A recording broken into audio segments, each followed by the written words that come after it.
is so hot in this one. I don't know what loud pack is. I don't even remember where I found this thing. Sponsorship Loud Pack. It's definitely the worst name for a brand. Fuck Loud Pack. Garbage brand. You know there's people who are trying to start a social media influencer channel and they pretend that people are sponsoring them. Oh, I didn't They do know a that thing was where thing. it's a weird like full circle multi-fractal influencerception phenomenon that happens on the internet where like people are like trying to convince people that they have it's like a variation of the fake it till you make it like paradigm of like I'm an influencer who has no followers, but if I pretend to have a sponsorship, like I just take a random product and like conspicuously be like, make people think that I'm sponsoring it, then those people will think that I'm someone who is popular enough that a company would think that they would buy a sponsorship dollar for them. So it's like this like strange, yeah. Well, you're also directly calling out that company when people do that. 'Cause then you might get the company's attention. Yeah, that's a good point. Because, like, we could, if American Spirit was a much smaller company, we could, like, be really loud about the fact that we're smoking American Spirit. And it, Honestly, Loud Pack should be a cigarette company. I guess Loud Pack is small enough that we could be hitting them up right now. I mean, we could help each other out. It's a cigarette company where every pack of cigarettes comes with a complimentary set of firecrackers. So not only can you be the bane of your neighbors... Actually, I like this idea. This is fun. It's cigarettes for people who want to have rejected being considerate, who want to go in the opposite direction. Well, this is cigarettes for minors. For minors? M-I-N-O-R-S. Oh, like young people. Young people, yeah. Oh. That's what the Loud Pack is for. You give them firecrackers. Is having your music on your phone sitting beside you without headphones, playing its tinny noise to the world not enough? Is smoking your vape e-juice cigarette too inoffensive? Do you crave a more offensive form of smoking that has been denied to you, that other generations got to enjoy? Well, you need Loud Pack. You need to make people know that you're doing a thing that you're not supposed to. Vaping is so weird. Like, you see, I'll see like a cute girl driving. And we go, oh, that's a cute ass chick, and then she'll vape. Huge clouds. Huge cloud. I'll go, oh, there goes a fucking idiot. I'm not against vaping. I'm not against... I don't know. There's something real cringy about it. I feel like it's a testament to the strangeness of the world that we've in like very few generations gone from like traditionally smoked tobacco, and then we like barreled through the mass-produced cigarette stage, and then like we had like a hot moment where like we were back to rolling our own, and then like now we're charging our cigarette with a USB port from our computer. The fuck? Yeah. That's been quite the journey, my friend. And I only caught the tail end of it, and I don't know what to think. I feel like the whole arc of tobacco use has been like a microcosm showing humans' alienation and then like craving for reconnection with the natural order, told through the lens of stimulants.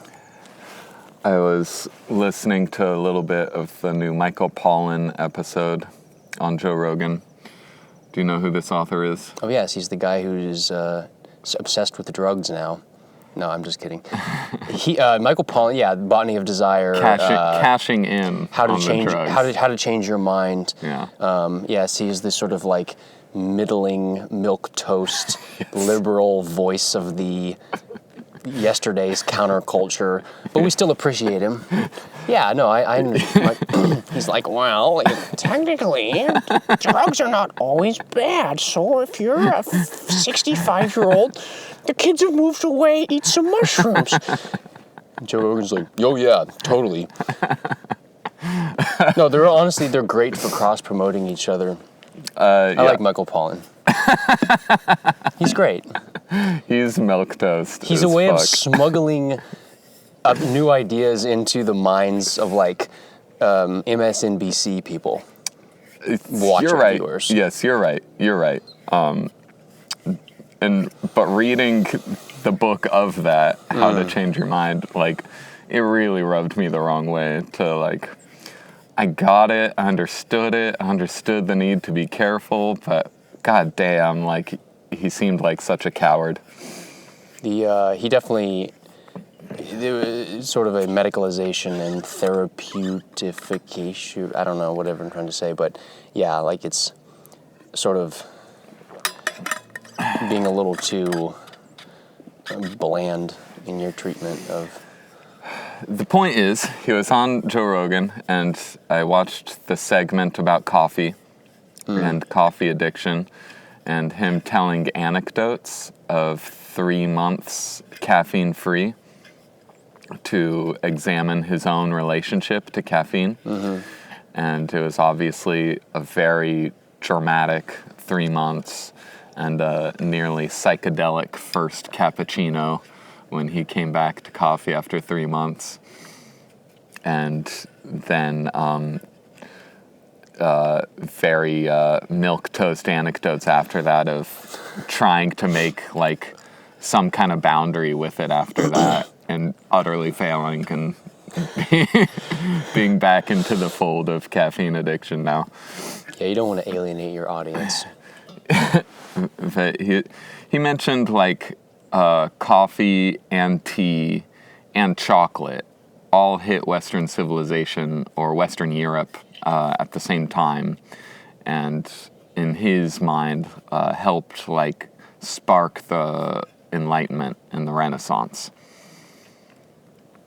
And where am I going with this?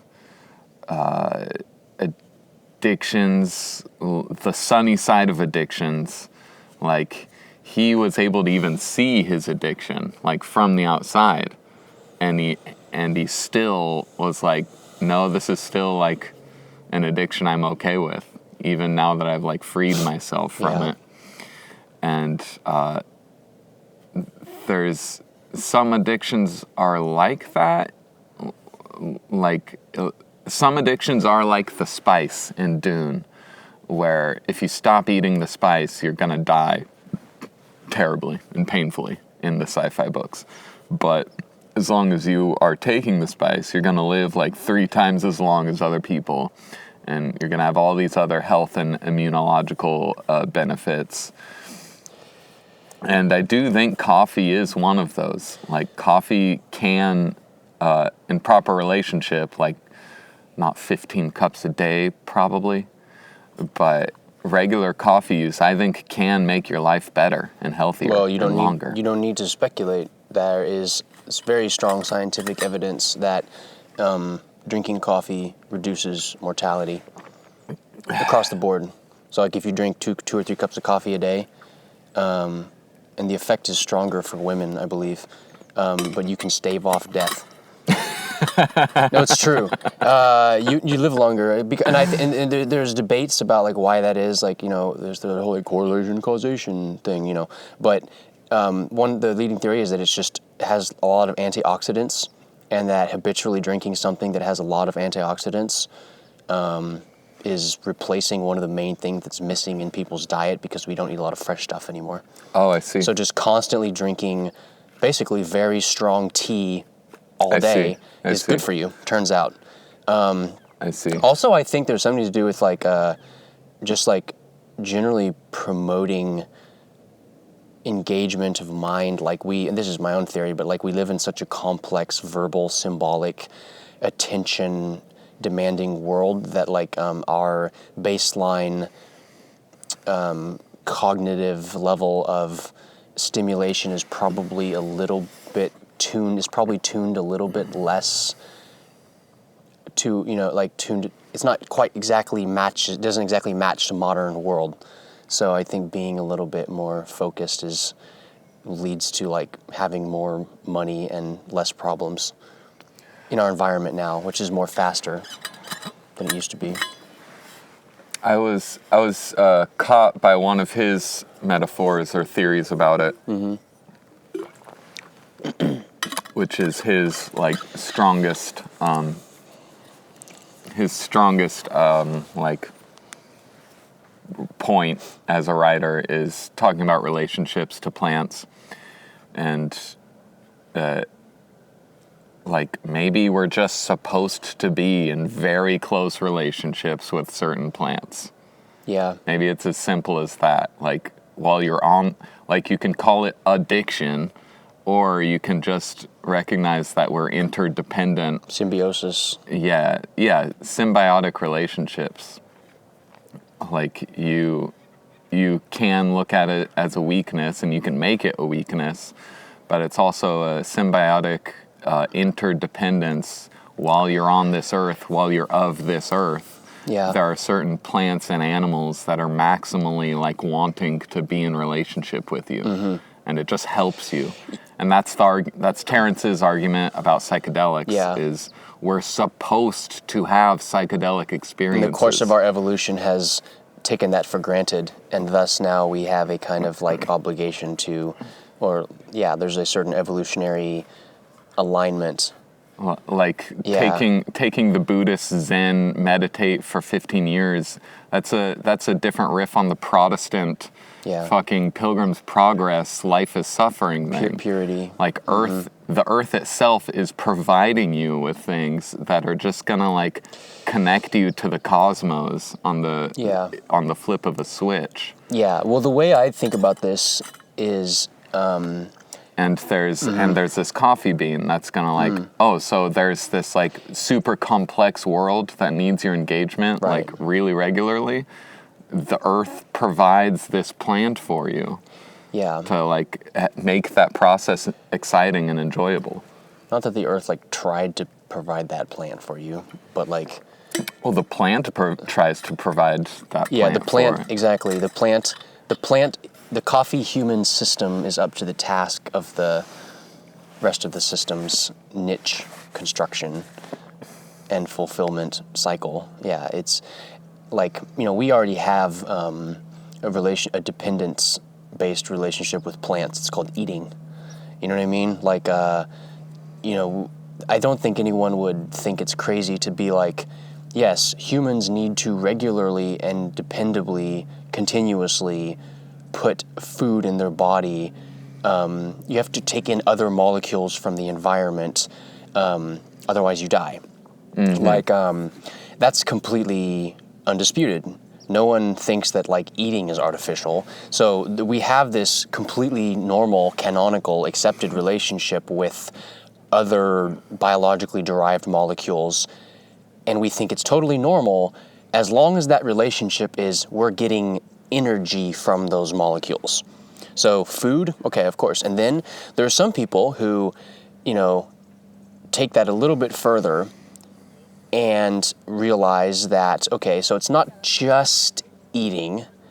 There's also nutrients. There's like certain trace things like essential amino acids that your body's incapable of biosynthesizing, and you need to get from dietary sources. Okay, so that's blurs the line a little bit between what, energy, versus like other types of physiological necessities. But then like, what about, mood altering things? Like, isn't one's behavior like an adaptation to the environment as well? Like, where does physiology end and psychology begin? So if you've already... So there's a plant-human relationship with alcohol where you can you can spin up a story where it is safer to drink regularly in a social context because that keeps you in your culture and this protected in the tribe. Yeah, the so-called, I think in anthropological jargon, it's like an extrasomatic adaptation, where you have like basically a evolutionary adaptation that is acting on the system outside of the body, but that is nonetheless playing the same role in biological evolution. Like, it's that like it's like comes down. The way to think about this, I think, is to try to look at the distinction between food and a drug. That is not a clear line. Did you, when you were in wherever the fuck, Denmark? Finland? They're all the same. Just kidding. this Norwegian chick in high school told me about this drink they made in Norway of coffee in a mug and a quarter at the bottom of the mug, and then you pour vodka in until you can see the quarter again. Oh.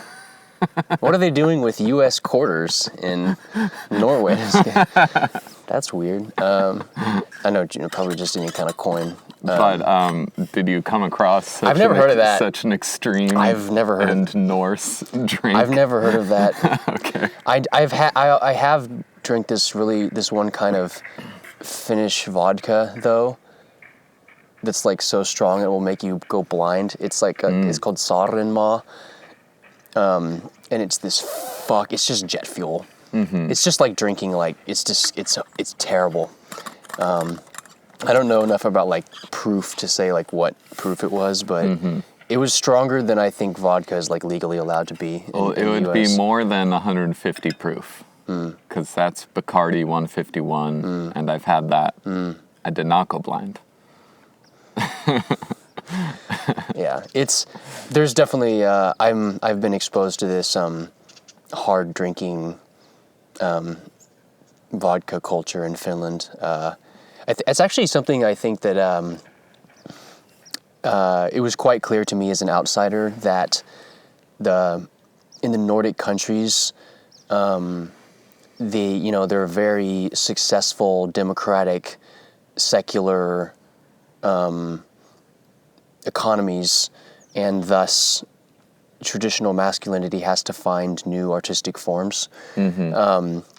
Drinking vodka is one of them, where men have just become like overeducated computer users now, and so they need to get together with the boys and like fucking make themselves almost die by drinking vodka and like not talking and smoking cigars and like gritting their teeth. Like, it's necessary, completely necessary. And yeah, it's funny how the basic energies in people will always re-express themselves. It'd be like it's like taking like Play-Doh and just like squeezing it in your hands. Just watch it come out the cracks. Yeah. Watch it come out the cracks in weird, contorted forms. Yeah. Yeah, you can't, human nature is basically uncompressible. Now that we're past it, I want to tie the bow on the last thing about addictions and plants, is what the possible benefits of tobacco use could be. Like, long term, is there a relationship to it that just gives you benefits only? There's evidence that, I don't know about benefits only, but there is evidence that nicotine will stave off Alzheimer's and dementia and various forms of neurological decline. Because based on my own, do you want any more coffee? Because it'll be gone. No, I'm okay. I'm good. Are you sure? Yeah, I'm good. Thanks. It seems to me that most of the worst parts of cigarettes are from pre-rolled cigarettes with filters. That seems to be where most of the carcinogenic shit is. Oh, really? Not the... I'm purely just going off intuition. Intuition, yeah. How I feel when I smoke a normal cigarette or smell a normal cigarette. Yeah, it's pretty gross. Compared to just loose leaf American Spirit tobacco. Like, it's so clean and the smell is gone so quickly with this stuff. And even with an American Spirit filtered pre-rolled cigarette, it sticks around and it's like, it leaves this taste and this smell on your fingers, and it's like, this is not what the natives did with their time around the peace pipe. They bust out like the ceremonial pack of cigs. Yeah, they break out the crate of Marlboros. There's like an old photograph from 1820 There's like Chief like Wanakamsa or whatever the fuck. Oh, you know what? Man, every time I learn about like Native American chiefs, I go like, oh, that's where that brand comes from. It's kind of fucked up, actually. Like, for instance, like Tecumseh. Chief Tecumseh, okay, I should have known. It sounds like an Indian chief word. Chief Tecumseh was like he was a chief. But it's also a brand of engines. Yeah. And, like, was my first exposure to it. Yeah. Well, they're so mythic and they're so mythic. Also, the military. It's symbolic. There's a bunch of like military things. A bunch of helicopters are named after. Yeah. Comanche, Apache. Right. I think there's other ones too. But I don't. Tomahawk. Yeah. Yeah. It's crazy. I also didn't know before that Michael Pollan episode that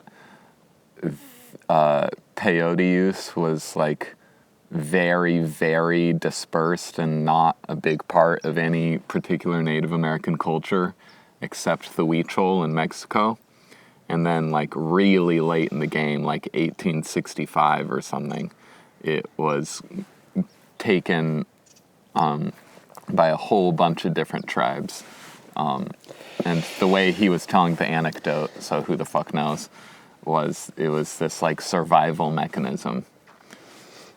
To like reconsolidate around a kind of cultural element that set apart these dispersed people. And the literal effects of going on a ceremonial peyote trip were just so healing. So peyote came to the rescue, kind of. Yes, yeah.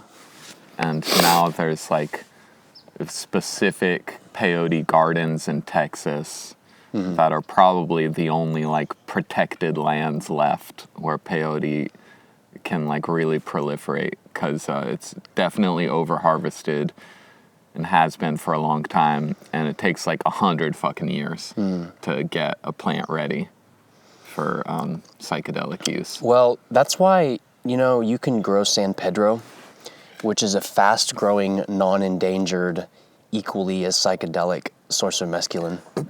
I don't know if it's equally. Is that true? I don't know about that. I mean, I don't know. I've never taken San Pedro or peyote, so I don't know. But going off of what I've read, I thought it was weaker. No, I don't think so. I really don't think it is. And I've had San Pedro a couple times myself, and barely anything happened. I think you have to eat like a fuck ton of it. Yeah, maybe.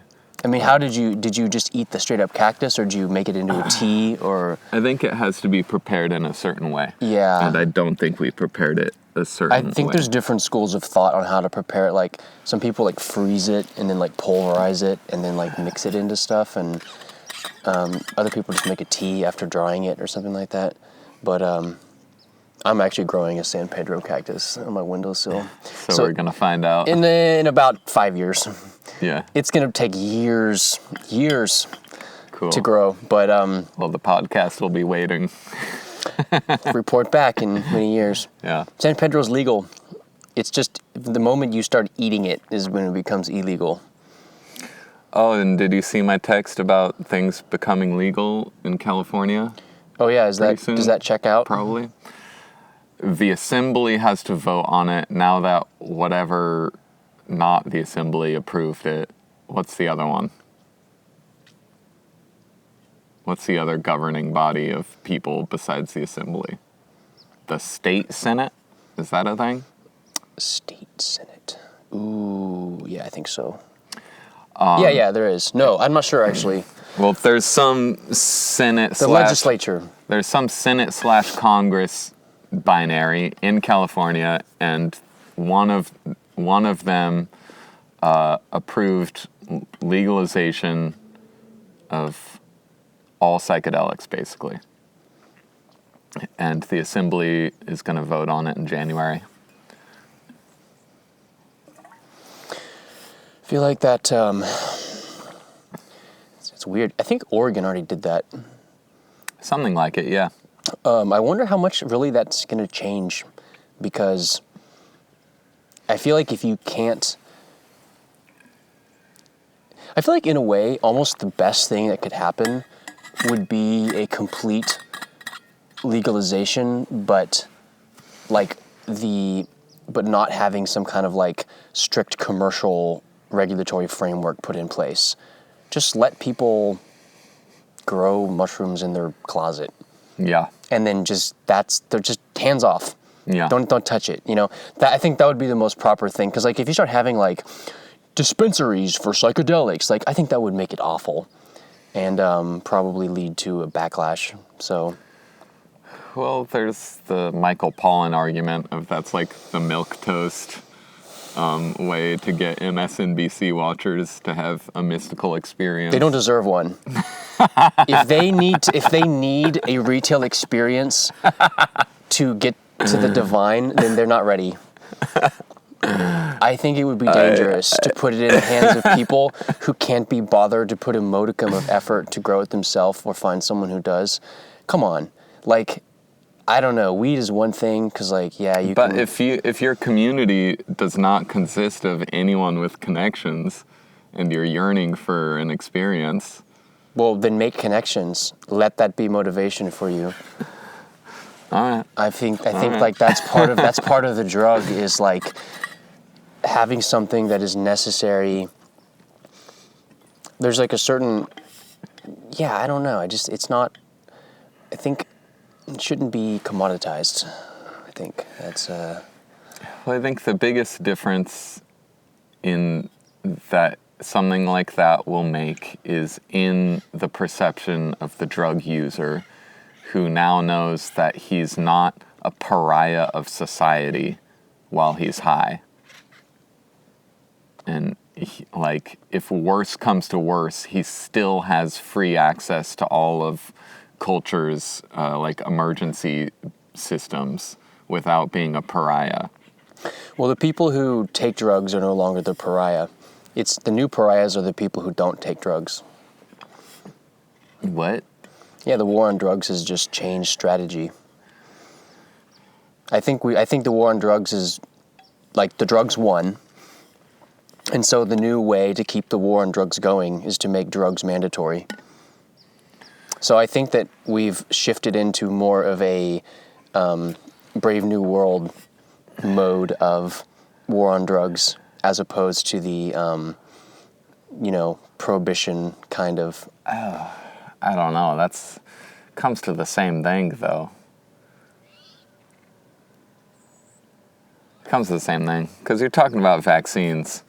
Vaccines are an example of it. And everything that leads to. I think vaccines is like a seemingly innocuous, no pun intended, example.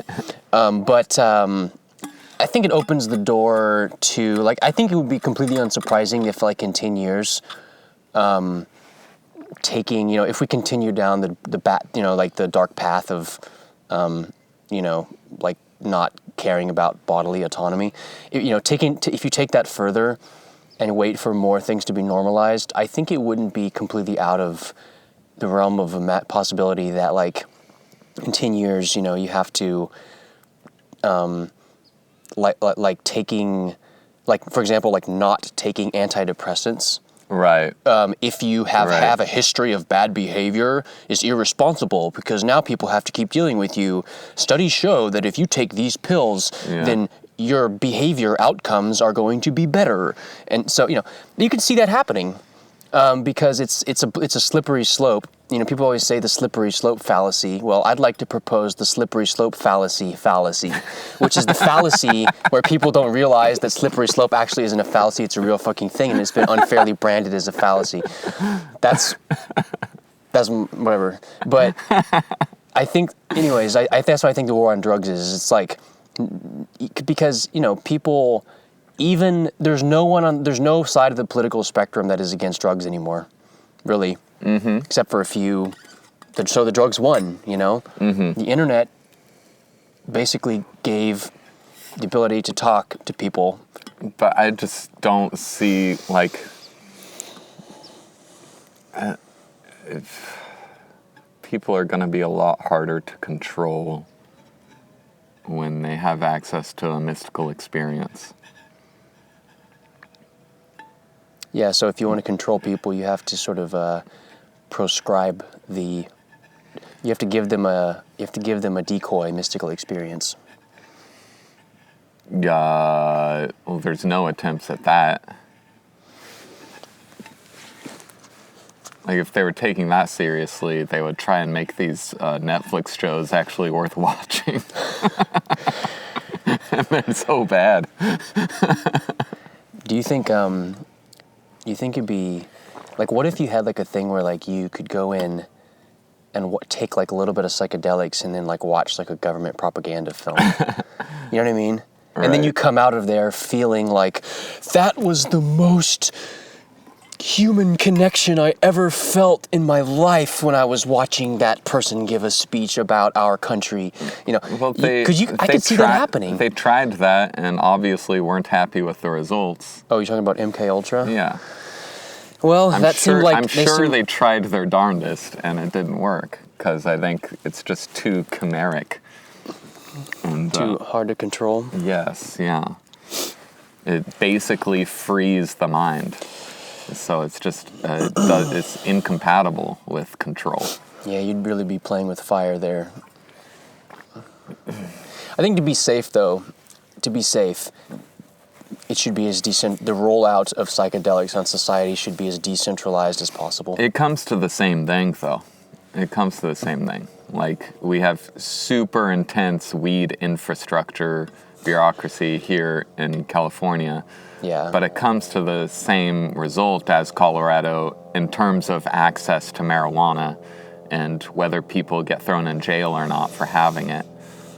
It's just over. Yeah, the bureaucracy is an afterthought. The only thing that matters is whether you get in jail for it or not. Mm-hmm. That's the only thing that matters. Everything else is like whatever. And the perception of being high on drugs and how much paranoia you're taking with you into a potentially mystical experience. That's true. And that paranoia goes away when you know that cops are potentially now on your side if you need help. Yeah, that's true. And the medical establishment too, if you need help. That's like, that's really fucking important for edge cases of overdosing on psychedelics and being on the edge of sanity or insanity. Yeah, that's a good point. Whether you feel included in your culture still while you're having this experience, or whether you're being told in the back of your mind by voices of conscience that are really just the voices of your government saying that you're a criminal now while you're trying to reach out and touch God. Yeah, it is good that there's a kind of like, that there's some recognition that having an actively hostile cultural mode of support or of context around, yeah, it's pretty crazy to see like ancient cultures that have like created like social frameworks that are designed to give you a good trip, whereas we have ones that are designed to give you a bad trip. Yes.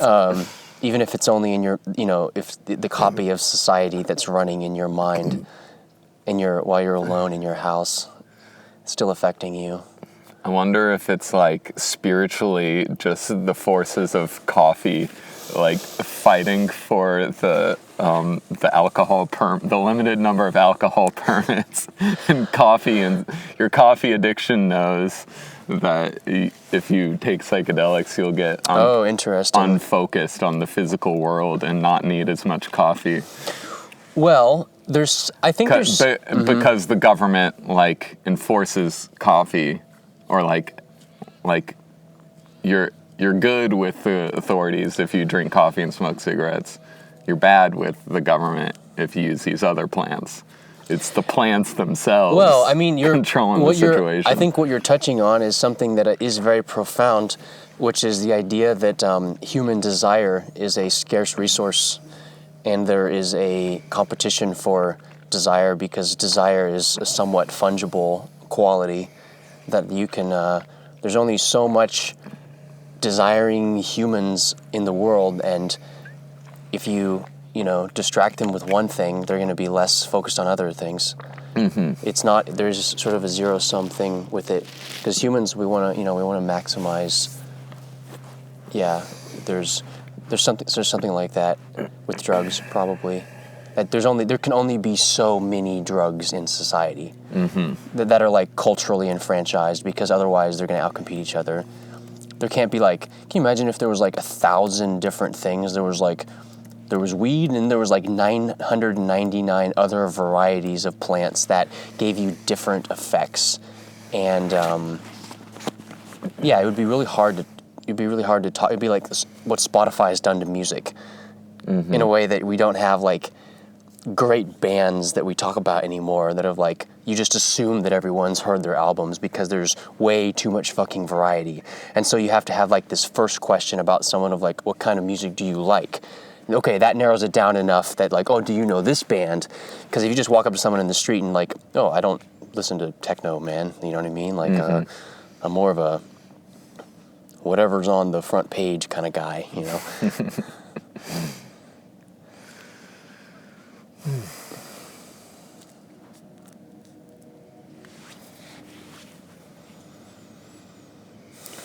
I've been in between songs for a couple weeks, and it's I feel very like useless and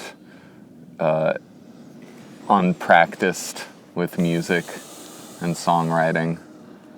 I feel very like butter hands. I don't know what I'm doing, and I'm trying to remember that this always happens, and then I always like come upon a song afterwards, but I have to just like use this very small amount of leverage I have to like focus in very small musical directions, and I try to like force like more like try to force things to happen, but it's just like floppy. Like the whole musculature system is just like relaxed and going like, no, we're not doing that right now, man. And I just wish there could be more like timing involved. Like I wish I could like know how long different phases of creativity are going to go for. Well, you need to start a personal almanac to catalog the internal weather of your mind. Yeah. And having divided 7-week cycles of activity is useful for that. As I can like look at a given 7 weeks and see like what happened. Did anything happen? How much happened? But it's always this like dispersed formlessness. Whoa, look at this one. Falcon, white underbelly with black tipped wings and a gray back. That was cool. Yeah. It's this, I disperse into this like formless fucking like, it's like I don't even know what music is anymore. Or like, I don't know. I never knew what music was to begin with. What is music? I don't know. I know like when I latch on to something, then I know, then like this little light beam illuminates this one fucking instance where music can exist. And as long as I like follow the very specific rules of that like 10 by 10 illuminated space in the dark, then I know I'll like have added one object of music to the fabric, that I don't know what the fabric is. I just know like that given instance right there. And when I have something like that to focus on, it like unites all my disparate thoughts. Yeah. And synthesizes so many different things into it. And it's like I've got magic hands. And then like I assume like, oh, I can just do this for fucking days. But then sometimes it gives way to this just open space where, I mostly just feel like limp and flaccid and like uninterested. And all I'm interested in is playing guitar, and I'm so bad at guitar that it's like I have to like really exert a discipline to like tell myself that it's like important to do this one very small thing that I'm capable of doing, because it's better than doing nothing. But I'm used to like feeling on top of things, not at the bottom of things. Yeah, I can really identify with this going through like doldrums in the creative thing. I think that's when your mind is doing some kind of like formulation that is like it's hard. It's the critical thing to remember is that you are still making progress. It's just harder to see it, but you're doing some really necessary.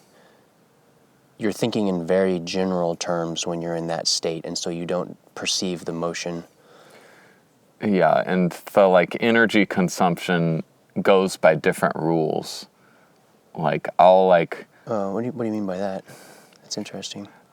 It'll like it's a very dispersed like kind of focus, and one like conscious like focus-onable thing I can focus on thing will happen in the morning, and then like I'll be so fucking tired and done and ready for a nap. But like all that happened was like this like flash of being really good at guitar all of a sudden, and actually playing on time with the metronome, and like things locked in a new way. And it's like, oh, I haven't like felt me and my hands and the guitar, like haven't felt this like degree of synthesis before. And then that's like 30 minutes, and then it's just done, and then that's like all that happens in the morning. Well, I feel like, doing warm-up exercises is really underrated. Because there's so many things that you could distract yourself with that are going to take you farther outside the envelope of where you need to be mentally to get something done creatively. But if you do like a warm-up exercise where you have like kind of like a low or no stakes activity that is nonetheless in the same vein as what you want to be doing creatively, I think you can accidentally, it's about shifting your brain into a certain gear, really.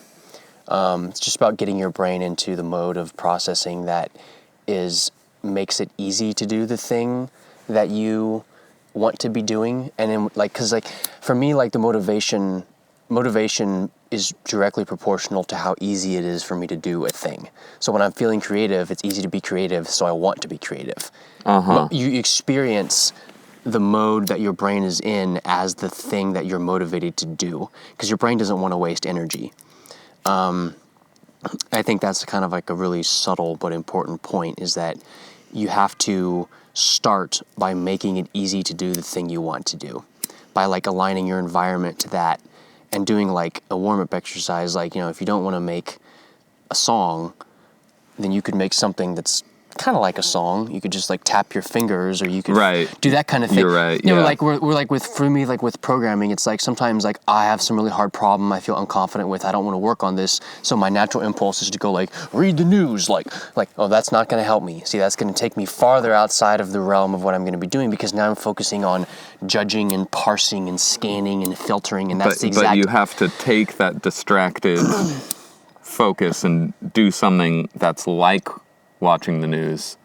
No, I'm saying if I take that if I want to get focused on working on a hard problem, what has been successful for me in the past is doing something where I discipline my monkey mind and go no news for you.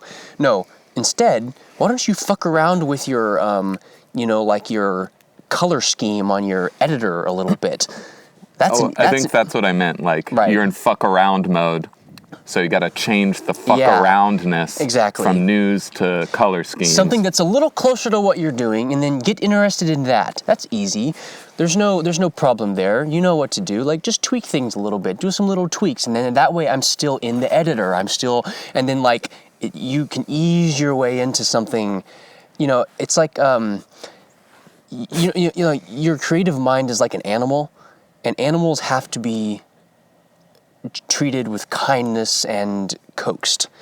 And like, you can't like, you know, be like, do this, you know what I mean? You can't speak to animals with language and commands. You have to speak to them with energy and enticement and, you know, like subtle pressures and, help them out and make it easy for an animal to do, especially like flighty animals like horses. Like, cause I have, you know, quite a bit of experience from having a horse when I was a kid, and horses are the perfect example of how the like an animal's consciousness is almost like water, and I suspect humans are like this too, but like it flows to the point of lowest tension. So if you want to get a horse to do something, set the situation up such that the horse feels most comfortable doing the thing that you are trying to get it to do. Mm-hmm. So you have to basically, horses can't be pushed, they have to be pulled. That's like the critical principle. You can never, if you push against a horse's energy, it will just match your energy and it's way bigger than you. So you have to sort of like do a thing where, like, if you want to get a horse to come with you, for instance, if you want to get a horse to walk and the horse doesn't want to walk, if you pull on the line, the horse will just go like that and it'll yank you and, you know, disaster, okay? If you want the horse to move, what you have to do is you just come up to the horse, you have the rope in your hand, and you just pull on the rope just a little bit. Mm-hmm. Like, not even trying to get at the horse, just like put like a little bit of very gentle pull on the rope. And then the horse's head will kind of go forward a little bit, and it'll be like, okay, and then it'll stand there for about 30 seconds, and then eventually the horse goes, I'm just going to take a step forward just to make it easier now, just instead, you know, because you're just pulling a little, and then as soon as the key thing is, as soon as the horse takes a step forward, don't keep pulling, let it loose, because then you're teaching the horse, going forward is how I make it, is like how I equalize the situation. Because if you just keep pulling and pulling and pulling, the horse has no motivation to keep doing what you want it to do. So it's like this idea of pressure and release. And you have to have this constant cycle where, like, and I've realized, like, you can use that same thing on your own mind. Yeah. For your motivation structure is the whole reason of this horse anecdote, is to tie it back, is like, if you give yourself, if you just keep pushing and pushing and pushing and pushing, then you're short-circuiting your motivational framework. Yeah. Yeah, you have to have like this give and take. Thank you. Yeah, what I was doing yesterday was like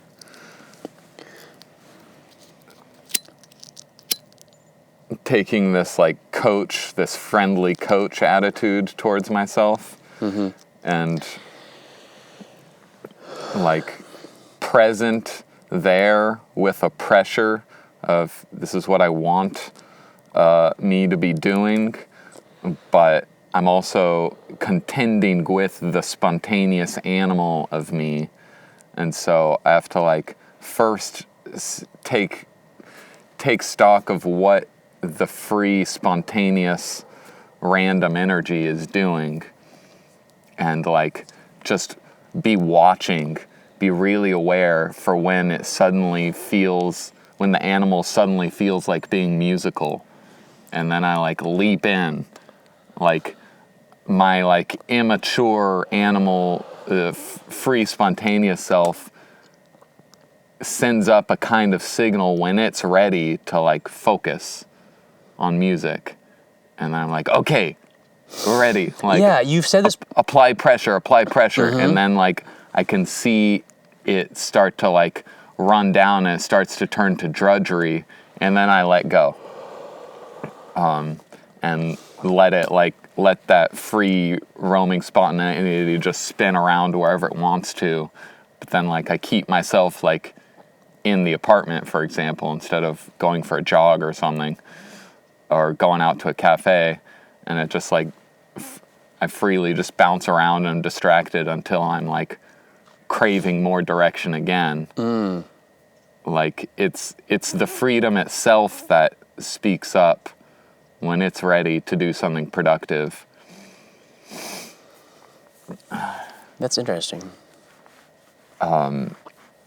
This is what you mean by the quickening you said before, right? In very, very like mellow terms, in this like dispersed state of creativity I'm in right now.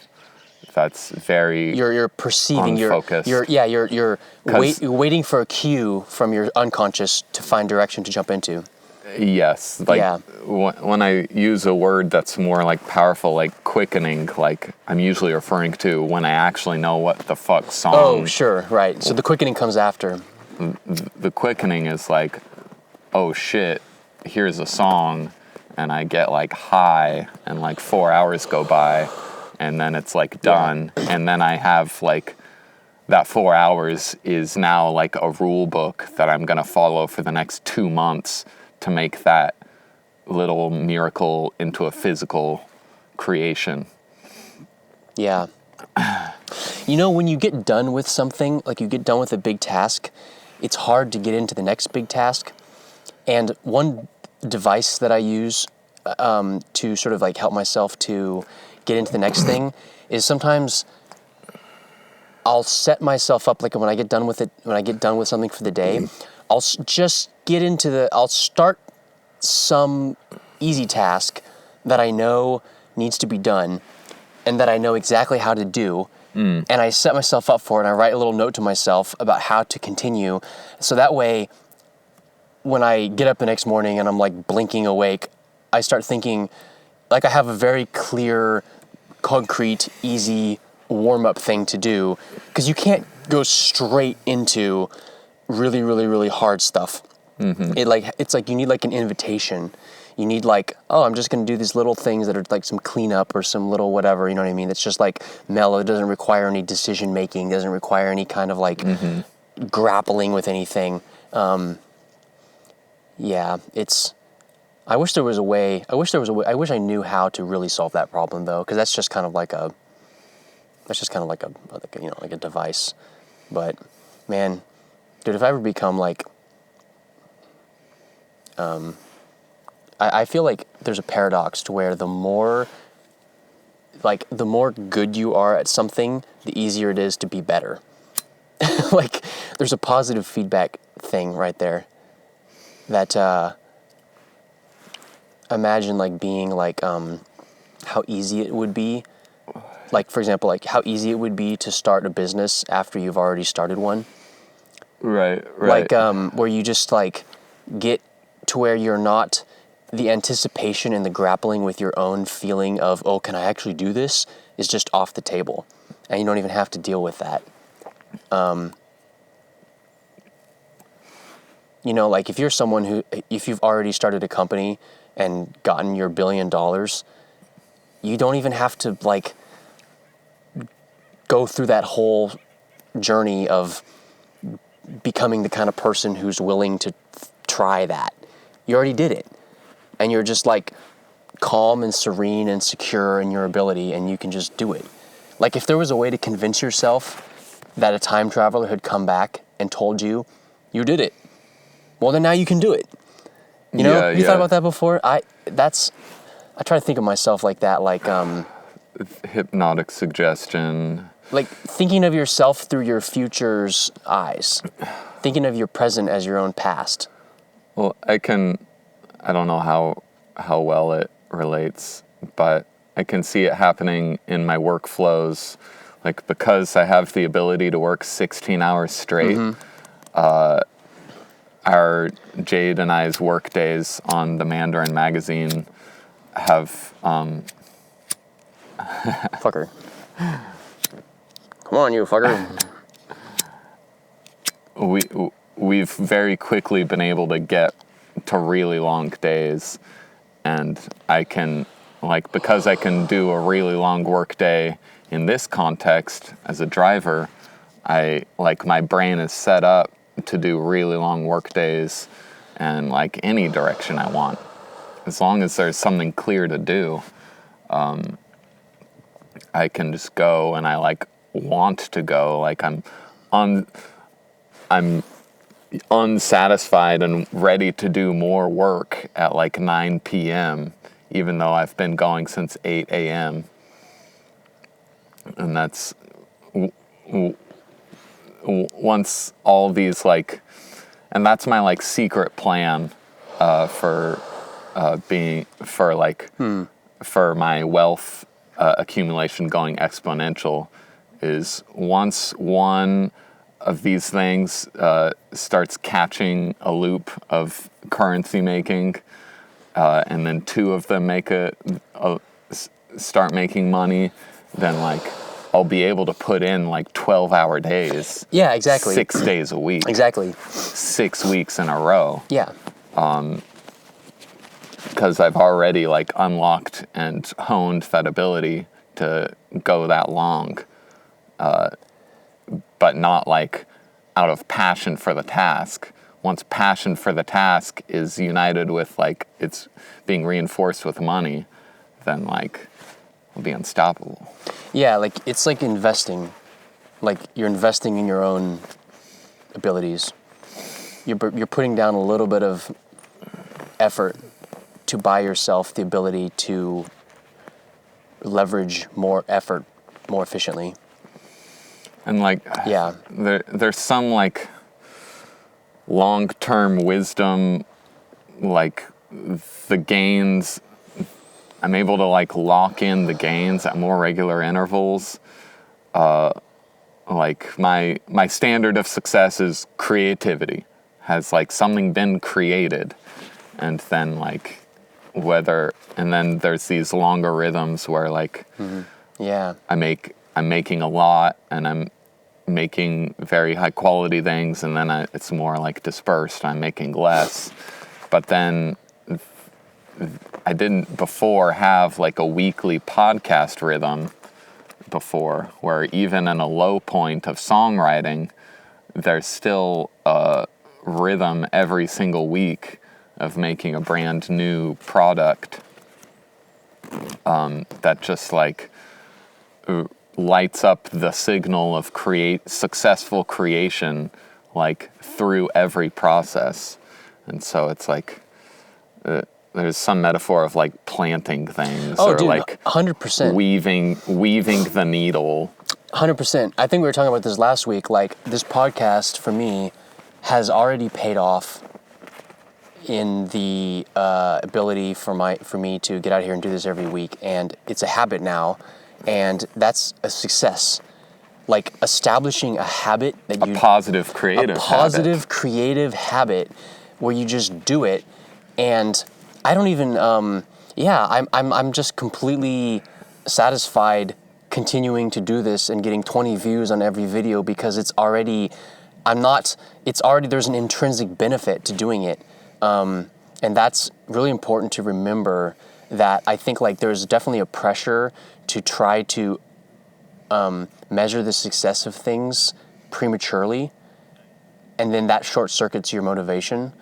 But like doing things for their own sake is a sneaky way of tricking yourself into doing things that are definitely going to have positive, outward, external positive benefits. Well, I don't think it's a trick. Well, I mean, I think it's a biological signal. It's a trick in the sense that, like, you can be aware of what you're doing, but you can, you still, it's like one of those things that, like, you don't have to really deceive yourself. You can know that it's a trick and it still works. Yeah. Yeah.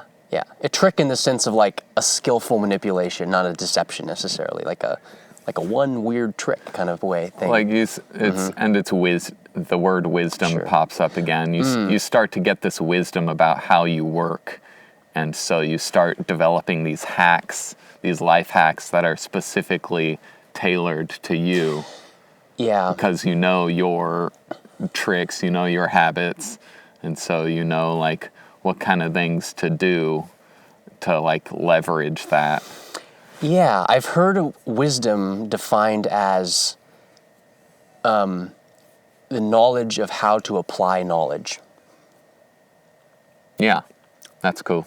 Yeah, like it's like a meta knowledge.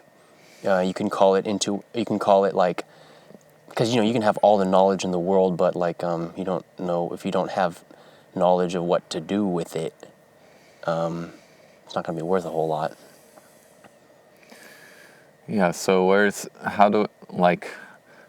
I'm going, okay, well, here's the wisdom I've been able to extract so far. Then is there a way to apply it to the hardest possible thing to apply it to, being this insane cultural world situation we're in that's like the opposite of sense and completely irrational and very weird. Well, I think everything makes sense when you have the right model. And if things don't make sense, it means you don't have a good model. But if everything makes sense, that is a warning that your model might be dogmatic. Or your model might not be as relevant, or it might not have the potential for growth. Yes, yeah. Yeah, things like being in a territory, perceiving things that don't make sense at all is an invitation to think about them some more, rather than write off the world as, because I don't think the world is senseless. Like everything, even all the wacky political stuff that's going on right now, I think it makes complete sense. It makes total sense from the right perspective. And the key is to find that perspective, rather than being like everyone's gone insane. It's like, well, no, it's just our assumptions don't work anymore. Right. The assumptions are broken. Which, in what way are they broken? And how can they be changed to make them less broken? That's an open question. Yeah, it seems like just mainly there's this shying away from bigness and like a cozying up to bureaucracy and overprotection because the world is so big and scary looking and complex. Well, what you have is a crisis of institutions. And so you have two basic reactions to that. You have people who are doubling down on institutions, and you have people that are turning against institutions even more. Mm-hmm. And so that's what's going on right now, I think, is that there's a breakdown of institutions because there's a decentralizing power of that's come into the world. And that is kind of creating two camps. I think what's just perplexing me is how widespread the phenomenon of clinging to institutions is. Well, it's just I wasn't expecting all the countries of Western Europe to just love getting oppressed. Well, I think though that it's much easier to see the clinging to institution thing. That's much more on display. It's much more visible because it's more concrete. Right, and everyone who's doing the opposite is successful in doing that because they're not advertising the fact. Yeah, it's not being televised. Yeah, that's what's meant by the revolution is not televised. Yeah, everyone who's going against that is underground. Yeah. Yeah, and they're not being, because the nature of decentralization is that it's hard to see it happening. But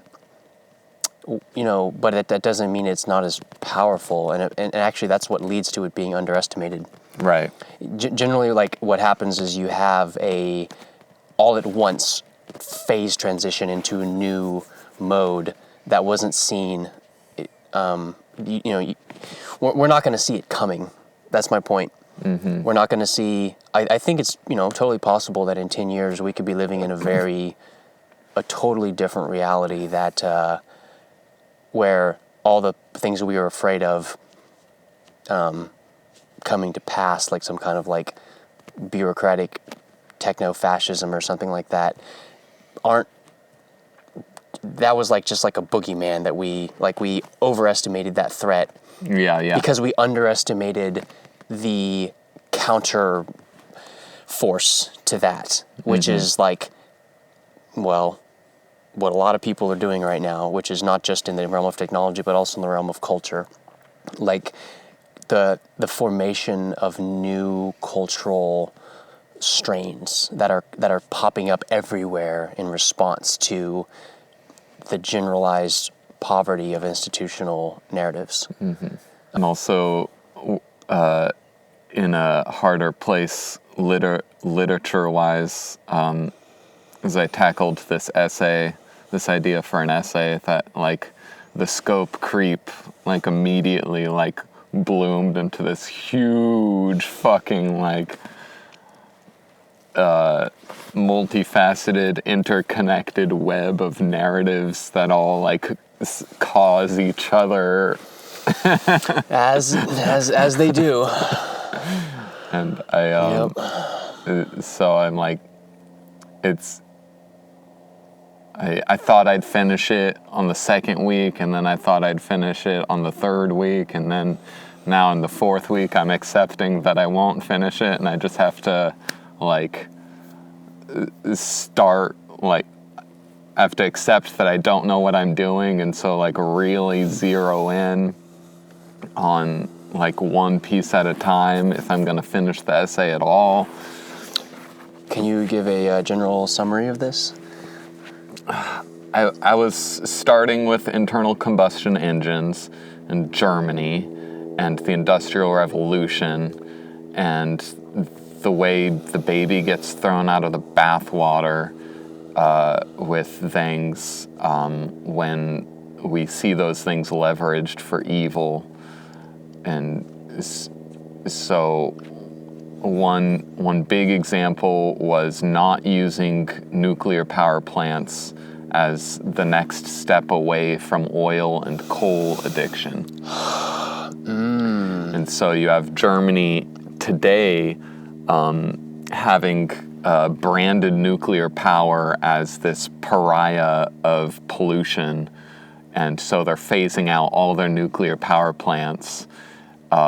And meanwhile, a quarter of their consumption is coal, and a quarter of their consumption is oil. And they're buying a lot of energy from Russia. And China. Oh, yeah? And nuclear power is the next step. It's not the destination, but it is the next step to not be fucking using coal anymore. Are you fucking kidding me? So in throwing away, in like professing this moralistic high ground and like looking for some utopian green energy solution, they're rejecting the obvious next step towards an actual solution. They're letting the perfect be the enemy of the good. That's right. Yeah, and so I've been like trying to collect all different examples of that happening.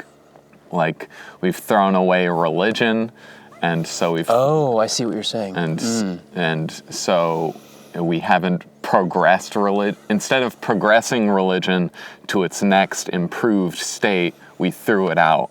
And so we got totalitarianism. We got something even worse. Oh, wow. And we avoided nuclear power because we got scared of the meltdowns that happened when we were really shitty at making power plants. And so we got this addiction to oil and addiction to like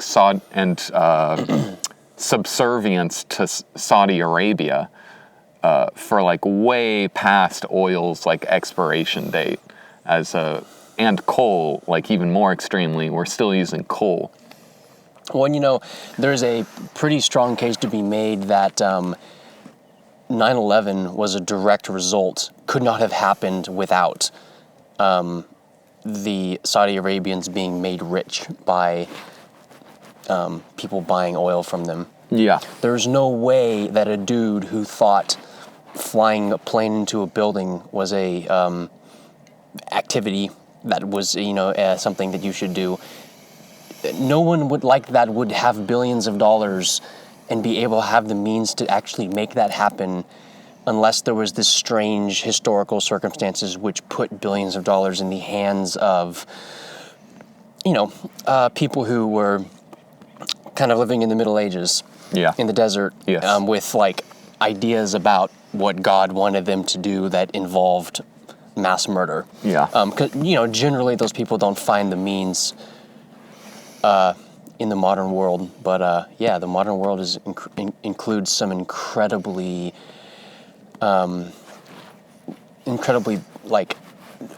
like powerful asymmetries that are equalizing, that cause money to flow into hands that ordinarily would not have a chance in hell of having money in a more stabilized world where you actually had to like produce things of value in competition with a lot of other people who had the same ability to produce those. But like you just happen to be sitting on oil, so that gives you a massive source of money. Mm-hmm. And right. A uniting theme is just an unwillingness to move forward, making even more damage than the damage you thought you were avoiding by moving forward. So that's really interesting. So I was trying to talk about Germany too, mm-hmm. like how Germany is just a non-actor because they got scared of themselves after Hitler. But prior to that point, German greatness was a myth, like at the heart of of Western Europe itself.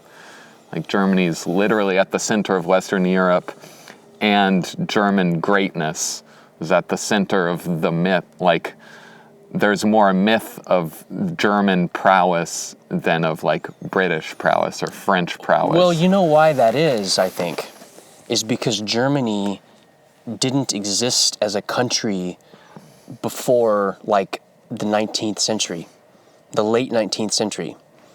There wasn't Germany. There was a bunch of like, there was like Prussia and Austria and like a bunch of other like little disparate kingdoms that got united under a kind of like explicit national identity, which tends, and that's the kind of, I mean, honestly, the same thing that's going on in America. America and Germany have this thing in common where we have this strong idea of national greatness, and that's specifically because we're not that united. Yeah. Like the reason why America, the rhetoric of America is united we stand, is because we're not united. We're very ununited compared to most other places in the world. But, you know, I don't think it's bad to be ununited. I think it's actually good that we're not united. It's good that we have a lot of diversity. Yeah, you have to say the thing you don't have, and you have to act out, and you have to have, like, myths are evidence of myths are functional. They're functional adaptations. And so, yeah, maybe that's what's going on with Germany, is that it's in some way it's like the America of Europe, or, and then that basic idea of national identity has changed and grown, and if you want to take a cynical view, metastasized into, you know, World War II and this kind of, I don't know what's going on in Germany now. Nothing in particular. Locking down their citizens and turning unvaccinated people into a second class. Yeah, it does. It seems like segregating them. It seems like the German-speaking parts of Europe are definitely having the hardest time with COVID right now. They're grappling with the whole like lockdown ethos. Yeah. So I guess the essay is trying to say something about direction and progress, how progress happens, and the disasters of overcorrecting away from the path you were on because you got scared. And there's something there about like driving a Porsche is like only meaningful if you're driving somewhere meaningful. And so like, what's the meaning of a nation? What's the meaning of a human species? Where are we going? We have to go somewhere. To not go somewhere produces way more damage than going somewhere. I just realized, like, to give any one point of this clearly, I have to know a lot more about, like, nuclear energy than I know now, and I can't, like, definitively say how Germany's spine is broken now, except to, like, just spout conservative prejudices, which, like, isn't good for essay. Yeah, I think when you're spouting anything, You're just like, it's like someone just like took the, like, it's like just going out now, like, too much. And Right. and trying to show how the German automobile industry is a ghost of its former self, that's just more generalizations of like, without me knowing more, that's just an opinion that Mercedes-Benz is terrible now. So I just have to like research way more than I ever like was prepared to do by college. Yeah, college. It's okay. Actually, I feel like we've been in college our entire life since we could read, and that's just called being alive now. Yeah. You are receiving a lot of education. I remember in college, formal college that I went to for a time,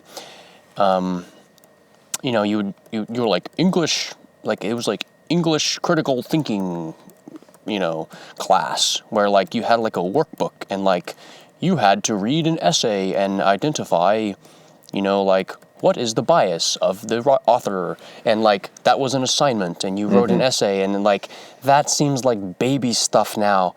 Like even though people are still going to class, they're still paying money, they're still doing those assignments, they're still getting a B, you know, they're also in their off time browsing social media and seeing in real time the transformation of our political system. You know what I mean? Like just having your eyes open is an education, and it's so much more pervasive and relevant than whatever contrived examples of critical thinking you might be able to do in a classroom. I almost feel like it's like, you know, maybe in the past, you know, when everything was like, you know, in the bygone, maybe if they, who knows if they ever existed, but our imagined Halicon past of like, everything just makes sense. I'm going to go to college and be exposed to some more contentious ideas. Wow. Man, history was crazy, right? Well, now we're living in history. Now where it's like, oh, history's right on our doorstep. We're not, we don't need to go to school anymore to learn about stuff. You just pay attention. Yeah, and we're helping make it in some way. Well, yeah, we have to make our own narratives now because narratives don't really exist anymore. Or the narratives that do are like so egregiously, or I don't want to say egregiously, but they're kind of just transparently, they just don't hold water. Yeah, they're just wrong. They're just very like, almost like, wait, what happened? Like, what are you, like the whole thing with COVID since this summer, I'm sort of convinced that actually, as time goes on, I think I just realize more and more there's no plan.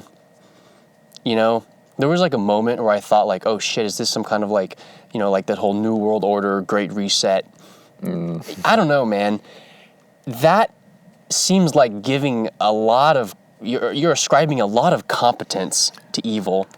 To think that like you could really orchestrate some kind of like of course I think there is probably 1,000 different opportunistic conspiracies that are probably playing out where people go like, oh gee, this is like, you know, might be good for our bottom line if we can get everyone, you know, legally required to take a subscription booster every 6 months. Like I have no doubt that of course like there's some just like basic kind of like graft or whatever going on there, but they're just fumbling in the dark. Of course, yeah, they don't know what they're doing. They don't have a long-term plan. It's a short-term play, and there's probably some, you know, dystopian dictator countries somewhere that are going like, oh, this is a great excuse to like solidify my control over the XYZ or whatever. Of course, you know, like there's never let a crisis go to waste. Of course, like that whole thing. But the idea that somehow there's like a group of people who have like some vision for the future of humanity that involves taking away our ability to transact privately and instituting a kind of like, you know, like global technocratic, you know, apartheid, right? For the purpose of like saving us from climate change or whatever the supposed thing is. I think that Great Reset plan thing is mostly scared citizens doing that themselves. Yep, it's fear. To themselves. Yeah. And unscrupulous 100%. actors playing to that. because they see that there's a demand for it. Yep, it's coming from the population itself. Yes. People are afraid, and so they're wanting to, they're demanding control from their leaders. They're demanding this behavior out of people. Yeah. I think that's good because it puts the agency back in the same people who think of themselves as victims. Yeah, but if you're projecting a threat onto someone else, you're taking away your ability to do much about it. Right. Yeah. Oh, do you have anything else? No. We should talk more about this Great Reset myth, though, because I think that like talking about the way that this myth has sprung up is important because it gives some insight into what's going on right now. Like looking at myths as narrative, it's definitely very interesting. But no, that'll have to be a different discussion. I have to think about that a bit more. Yeah, my present myth that's activating me is like the essay of like, you have to be going somewhere. The whole essay started with the internal combustion engine and me loving it. Me loving cars. But a love of cars is based on a love of meaningful action and going somewhere. And so all the evils of COVID are not the result of bad actors, but the result of not having anywhere in particular to go. And so we're focusing on the worst little part of the human fabric right now because we don't have something meaningful. We don't have a road trip that we believe in. Yeah, it's a nervous breakdown. Yeah. Yeah, it's a kind of nervous breakdown in the absence of, it's like the kind of hysteria that happened to people in like, like suburban America where they just like freak out because what is life, Yeah. Yeah. Or like dudes who are retired and then they immediately contract chronic back issues because they aren't doing anything anymore, and so their body rebels and tries to tell them like, you have to do something meaningful. Yeah, so like this is pointing at dynamism itself as a source of health. It's my present myth right now is dynamism itself, motion itself, specifically, and motion. You only get motion by a meaningful destination. So you have to create and project meaningful destinations to keep motion happening. Ooh, yeah, man, I want to talk about this more. There's a relationship here to thermodynamic systems that I want to talk about, but we'll do that next week.